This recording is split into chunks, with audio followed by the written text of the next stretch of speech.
Hey, I'd like to welcome you to another episode of Mission Matters. My name is Adam Torres, and if you'd like to apply to be a guest on the show, just head on over to missionmatters.com and click on Be Our Guest to apply. All right, today I have Dave Valentine on the line, and he's founder of Avidel Agency. Dave, welcome to the show. Adam, so excited to be here, man. Thanks for having me. All right, Dave. So excited to learn more about how Avidel Agency is helping businesses scale and how you're helping to generate appointments and really be the fuel that on the fire of many entrepreneurs out there that are looking to grow quickly. So excited to get into that. But before we do, we'll start this episode the way that we start them all with our Mission Matters Minute. So, Dave, we at Mission Matters, we amplify stories for entrepreneurs, executives, and experts. That's our mission. Dave, what mission matters to you? Yeah, at Avidel Agency, we help ethical and conscious business owners and entrepreneurs grow and scale their companies. That's awesome. Love bringing mission-based individuals on the line to share, why they do what they do, how they're doing it, and really what we can all learn from it and how we can all grow together from that information. Awesome. So I guess let's just go a little bit earlier in your career in general before we jump right to Avidel Agency. Like how did you get started in business and as an entrepreneur? Yeah. So when I was 10 years old, Adam, I started selling candy out of my backpack, and then that escalated to like selling erasers and pencils and pens. I remember going to my dad and asking for a $5 loan to go buy those items. And he being a good entrepreneurial father and encouraging me in that space said, sure, let's do it. And I ran that business from 10 until I was 13. I picked up a lawn mowing business, and then I started my first grown-up business when I was 25. I knew I had a kid on the way. We knew that we were like in this momentum towards launching the business. And about a month before the business launch, I found out that we were pregnant with our first kid. So my wife and I were like, oh man, now I really have to make this work. And I started a catch-all digital agency. I'd been working in marketing. I'm going to date myself, Adam. I was doing marketing in MySpace and Friendster. Wow. and building out websites and doing video editing and doing all this stuff. And then I really started to hone in on digital advertising. And in my early 20s, I became someone that was just known for a guy that works hard and is pretty sharp in the space. And so I was doing marketing in-house, and I thought, well, why not just go start an agency? So at 25, I really had no idea what I was doing. I'd never signed a client before. I had run a bunch of marketing campaigns, but I'd never done it from the agency side. I'd never worked at an agency. And so I started this company and kept working my other job full time during the day. So I'd do that 9 to 5, and then I'd wake up at 5 a.m. and I'd work the business until 7:30, 7:45, hop in the shower, get dressed, go to work, be at work. Sometimes I'd actually work on the work that I was hired to do for that company. A lot of times I'd be working on the business in the background or something. And then I'd get in the car, drive home, see my wife, see my newborn daughter, hang out with them until like 7:30, 8 o'clock. And then I'd go back to work from 7:30 or 8 until 10, 11. And then I'd work just every Saturday, Sunday, 9 to 5 on the business. And so I did that for 18 months. And then eventually I was able to take a modest $30,000 a year salary 18 months in. And then we grew that really quickly, honestly. Once I was able to go full time, we scaled that sucker pretty fast. And 4 years in, we had a 7-figure agency, and I was actually making real money. I was making more than $30,000. And I went to my doctor for a routine checkup, and they did a stress test. And I came back a week later, and he said, hey, Dave, how do you know you're going to have a heart attack? And I was like, I don't get the question, doc. And he goes, you're the most stressed out person we've ever tested. We've tested over 4,500 people. You're 29. If you don't change what you're doing with your life, wow, you're not going to see 40. And so that was a real wake-up call. I went, man, I've got this successful, but only 7% of companies in the country make 7 figures or more. And so I have a successful company by all standards. I'm making good money. Everything's going well. And I had done it in such a way that I was killing myself. And so that put me on a journey not only to think about taking care of myself better. So I started to incorporate some helpful self-care practices. It also led me to a journey of, well, how do I build a business or businesses that don't need me to be so involved, that I can actually just be the guru on the hill instead of being the person that every client wants to talk to, whether things are going great or things are not going well. We're just rolling out a new initiative. They're like, hey, Dave, can you be in New York City? And 2 weeks from now, we'll pay for your plane ticket. We'll pay for your time to be here. We need you to fly. Hey, can you be here in Knoxville for a board meeting? We need you there all day for 8 hours. We'll pay for your plane ticket. We'll pay for your hotel. We'll pay for you to be there, but we need you there.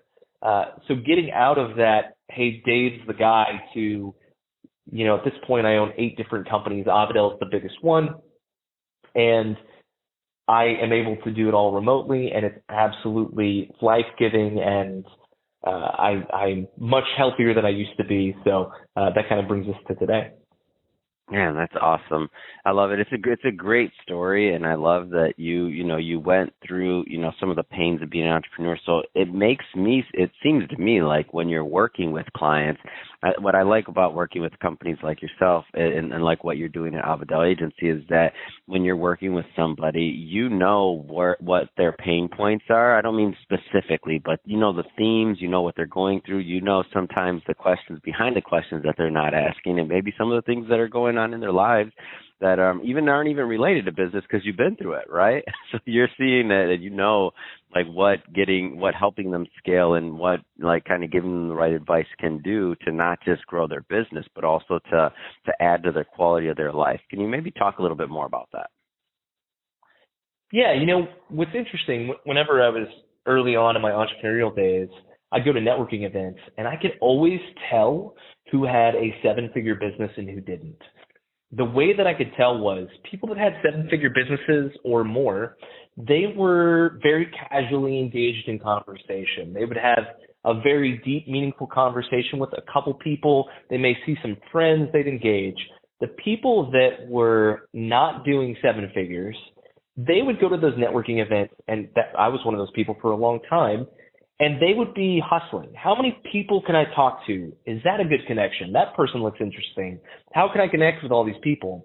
And one of the things that I've found, Adam, is that until you hit 7 figures in revenue for most companies, not all, but most, you are in this feast and famine mode.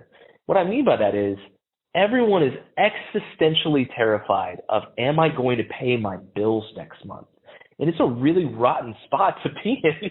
It's not fun. And so one of the things that is really powerful when you have a company is if you have a reliable lead generation source, you now know, hey, every month I've got this lead generation engine. It kicks out 200 leads every month or 150 meetings every month or whatever it is. And I can depend on that. Because that's a lead measure, right? And a lot of that is really just making it so that if you're getting that number of leads, you have a defined audience and you have a simple message. Too many people, Adam, in my line of work, they come to us and I look at their website and I go, I understand that you're a technology company. I literally don't know what you do. And they're like, well, could you not tell that we solve problems? And I'm like, I can tell. I have no idea how you solve my problems. I have no idea if you have any return on investment. I have no idea. There's just no way for me to understand what you're doing. And so a lot of what is really, really helpful is when you're less than 7 figures, hey, you got to set that lead generation source. If you have your marketing on point for that, you're going to sleep a little bit better. If you figure out sales on top of that, you'll sleep really well. Because one of the best problems to solve in my experience has been, hey, if you have a good enough product at first, not over time, but at first, you're like, hey, I've got a minimum viable product here. We have this language for software development all the time. We should be using it for services as well. I've got a minimum viable product. I'm going to sell it really inexpensively as an alpha or a beta program. And what I'm going to do is figure out my marketing, figure out my sales. If I can figure those out, now I have the cash flow to be able to figure out improving my product and in turn increasing the price. Now I've got a much more valuable product and I've already got the marketing and sales figured out. And if I can increase the value of that product because marketing and sales is already working, now I've got the time leverage and again, this is what happens when you get to seven figures, I'm not concerned existentially about paying the bills anymore. I'm thinking about how do I grow the company? How do I grow my own legacy? What's the next step? How do I make sure that my staff has a good culture? There's all these other interesting, fun, engaging things that can happen once we have the lead generation and the sales figured out. Awesome. So I think this is a good transition. Dave, I'd like to go further into Avidel Agency and how you're helping business owners. So maybe you start by just telling us a little bit more about the agency and what you do. Yeah. So, one of the things that I do a lot, Adam, is I go, what's the biggest point of leverage? What Avidel does is they work with B2B companies, so businesses selling to other businesses. And what do they all need? They all need more new business development meetings. And so we're an outsourced sales development rep firm. And what that means is we book meetings directly on your calendars that you want with your ideal customers. The ways that we do that are so straightforward that some people get turned off by it, Adam. Just being honest with you, it's really funny. So a lot of people right now, they're like, well, I want to use LinkedIn, or I want to do cold calling, or I want to do social media advertising. All those things can work. However, for B2B, what we find all the time, the most efficient way to do it is cold email outreach. I know it's not boring, it's not sexy, but it works. And then creative direct mail follow-up. So I don't like to send something boring in the mail, like a pamphlet or a trifold. We send things in the mail that really make our clients stand out. So an example, we'll send an AI robot handwritten note. It looks like it's a real handwritten note from somebody on your staff, and then it gets sent to someone's doorstep. Well, that's very thoughtful and meaningful, and I think, wow, you did something very kind for me. Little do they know, we work with a company out of Boston called Ignite Post. They do that for us. We ship it out on our client's behalf. We also have another vendor called Better Than a Letter. They're based in Fort Worth, Texas, and we send out things like piñatas that come outside of a box, or a message in a bottle that comes in tubular mail. And the reason why we do those are they're really memorable. I've actually, years ago when I was doing this for my first company, I would send those to people, and then I'd show up to their office, their physical location, Adam, and they would have the message in a bottle or the piñata sitting on their conference room table. And they were like, we just love this. We thought this was so fun. This was so unique. And so what it does is that Avidel sets you up with meetings with large companies or small companies or everything in between that you can then sell to. And so Avidel's main job is to get you that meeting, and then our clients take the meeting from there. One of the things that's been interesting, though, Adam, is that because we take so many of these cold calls for all 8 of my companies, we've gotten pretty good at them. But most companies don't take calls like this. They're mostly working off referrals. Sometimes they'll have some inbound leads from like Google AdWords or something of that ilk. And so we put together a free sales training that we do every Thursday for our clients to show them how to actually close these deals, because we close them at an unreasonably high rate simply because we have some very tried and true practices and formulas that yield results not only in booking meetings, but also in closing deals. Man, that makes so much sense. And for those that have never, that just haven't explored working with a company like yours, like take me through kind of like the user experience, because a lot of people have not, at this point, maybe they, like you said, they might have their couple people in house for what you're talking about. So if it's $1 million or less in business, we'll say, in revenue that they're doing, then maybe they have a couple of cold callers, maybe they have a BD like out there networking or things like that. But what does it look like to work with a company like yours that has it, kind of systematized? Like, give us a peek into what a relationship like that could look like. Yeah. So one of the things that we quickly identified, Adam, was out in the marketplace, 83% of internal BDRs, so business development reps, and SDRs miss their quota every month. 83%. Like, that's an absurdly high number. The average cost for a BDR or SDR to not only pay their salary, their benefits, but also to give them the technologies that they need in order to find success, on average in the U.S. costs $100,000. So what we set out to do was, we said, look, no one in our industry is offering guaranteed meetings. So we want to offer a guaranteed minimum number of meetings booked for the year. And we're going to do it cheaper than if you hired someone in-house. So when you work with us, it's kind of like there are, I had a colleague years ago, Adam, that put it this way. Every marketer is a professional, right? And just like every baseball player that is playing post-college is a professional. And there's a difference between a guy in single A, a guy in double A, a guy in triple A, and a guy in the major league. They're all pro baseball players. There's just a difference. So what I would say is the difference between working with a team that you have in-house and working with an outsourced firm like what I have, it's kind of like having someone that's a double A, triple A, single A versus having a major league baseball team working on your account. We're professionals. This is all that we do at Avadel is literally book meetings on people's calendars. And so we've been able to craft some very, very helpful heuristics that help us define what we could do to help have our clients be successful. I'll give you a couple examples, Adam, because they're going to help anyone that's listening to this right now get better results out of their internal team if they're using one, if they're doing it on their own, or even if they're working with another SDR firm. So one of the first things that I say is take your case studies and simplify them down to a sentence. So most people have case studies that are several pages, and we will take those and put them down into a sentence. And here's the formula for the sentence that books meetings. We worked with X company. We got Y result in Z time. Okay, we worked with X company. We got Y result in Z time. So what this could look like is, we worked with a leading telecommunications company, because sometimes you can't name drop with some NDAs. They saw a 12% increase in their returning customers in the first 45 days of running our campaign, right? We found that if you say 90 days or less for that Z time, it gets the best results. So one of those things is just taking your case studies, shorting them down, making them as small as a sentence really makes a big difference.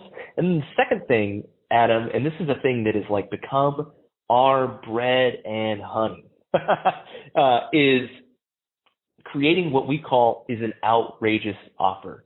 Something that sounds too good to be true, but really isn't, right? So there are so many examples that are out there. One of my favorites is Costco's $4.99 chickens, right? They've got whole rotisserie chickens that still cost to this day $4.99. Mm-hmm. What they did with those was though they put them towards the absolute back part of the store, so you have to walk through the entire store to get to them. They lost $20 million on these chickens last year because they're selling them at a loss. But they put the chickens next to other high profit margin items like wine, other prepared foods, beer. And so what this does is people inherently, they walk past something and they go, oh yeah, Bobby and Suzanne are coming over later this week. I should pick up some chips and salsa. Oh, and maybe I should get some charcuterie boards. And so they make more money off of that because they have an item that's, idyllic. And so we've done this with all of our companies. It's a thing that we've done with one of the companies that I own, Adam. It's a flight school. And you can do a 30-minute flight for $49.99. Go do what we call a discovery flight. Go see if it's something that you'd be interested in. All of our competitors charge at least $200 to do that. So our cost per acquisition went way down, and our close rate actually was just as good as it was when we were charging $200. And we're putting our competition out of business, and we're growing exceptionally fast because we came up with an offer that sounds too good to be true. And in reality, it works. Wow, that's great. It makes so much sense. And to hear you say it and the way you explain it, I know there'll be some business owners and people that are listening to this that are like, okay, yeah, that makes sense. And I didn't know that about the Costco chickens. They get me every time. I didn't even know it. They get me. You're right. You get me to walk in. I go get my chicken. And then before I leave, it's a $400 carton. I just wanted to go get a couple little things. Oh, that's right. Good. They got me, Costco. You won again. It's okay, Dave. Oh, man. Well, I'll tell you, Dave, it has been great having you on the show, and I know we're basically just scratching the surface on your content, what you have to offer for business owners. So I'll leave you with this final question, two-part question. First part is, what type of business owners and businesses do you find normally get the most value out of working with you and your team? First part of the question, and then second part is, how do people connect and get in touch? Yeah, so really anyone that is selling B2B is the first thing for Avadel. And typically what we look for is someone that has a monthly recurring revenue software, product, or service that's at least $2,000 a month, or they have an annual recurring revenue value of around $20,000 or more. That tends to be where it works out really easily. And then that could be a SaaS product, that could be another marketing agency. We have a lot of those. We even work with cannabis companies. Like, there's a lot of different industries that we represent. We have 120 different clients right now. So there's a lot that we can help with in that space. And then as far as if you want to reach out to me, you can shoot me an email, David@Avadel, AVADEL.agency. And in fact, Adam, if you're cool with it, I'd love to throw out a freebie to your listeners if that's okay. Oh, please do. We like freebies. Do it. So if you found this conversation interesting and you're in a space where you need some B2B meetings booked, you can email me, David@Avadel.agency, and just mention the title of this podcast in the headline of the email and say, hey, Dave, I'd like to take you up on your 3 meetings free offer. And my team will book you 3 meetings free. We'll get you set up with an onboarding. We'll put you through the whole process. You'll get to see how we work and how things like our SDR firm run. And then if after the first 3 meetings you don't want to continue, that's fine. And if you do want to continue, great. We can talk about that too. But 3 meetings free is always a good deal. Oh, that's great, and I love it. And you're doing exactly what you said to do. And I love it. What I love about what you're doing is you're practicing what you preach. So I was expecting you, after you say that you need to create some type of offer, to have. If you would have left this call without, or this interview without an offer, I'd be like, oh, Dave, what happened? You missed it. But you didn't miss it. You're right on cue. So that's awesome. And so thank you again for coming on the show. And to the audience, appreciate you tuning in as always. If this is your first time listening to a Mission Matters episode or engaging with the platform, we're all about bringing on business owners, entrepreneurs, and executives and having them share their mission, the reason behind their mission, how they're doing in business, what they're doing, and really what we can all learn and gain from listening to that content. If that sounds interesting or fun or exciting to you, hit that subscribe button, because we have many more mission-based individuals coming up on the line, and we don't want you to miss a thing. And Dave, thanks again for coming on. It's been a pleasure. Likewise, Adam. Thanks so much.